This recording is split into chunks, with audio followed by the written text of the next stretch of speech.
Salam, hər vaxtınız xeyir olsun YouTube, Instagram, TikTok izləyəcəyimiz. Dəyərli izləyəcəyimiz mağazamızda yeni gələn bir məhsullarımızın İdeal Bet firmasının ideal məhsulları.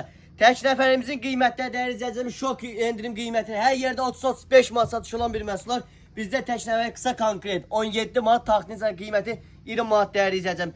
Ünvanımız yerləşir Sədəh Ticarət Mərkəzi, Şirniyyat Bazar, sıra 17, mağaza 61-də. Nə durmursan, gəl al. Bax, dəyərli izləyəcəyimiz belə endirimdə olan, belə qəşəng tekstürü olan bir məhsullarımızdır. Çox qəşəngdir. Paltar yuvan maşına yox.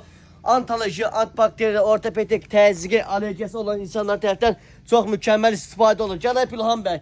Allah bilirəm rənglərlə. Neçə Tural bəy? Tək nəfərlərimiz 17 manat, taxtınsa qiyməti, dəyərli izləyəcəyimiz 20 manatdır. Ünvan yerləşir Sədəh Ticarət Mərkəzi, Şirniyyat Bazar, sıra 14, mağaza 38 və 40-da. Dəyərli izləyəcəyimiz öz belə qablaşdırmasında bizim ünvandan əldə edə bilərsiniz. Həm hədiyyəli, həm cehizli. Sağ olun, var olun. Təşəkkürlər.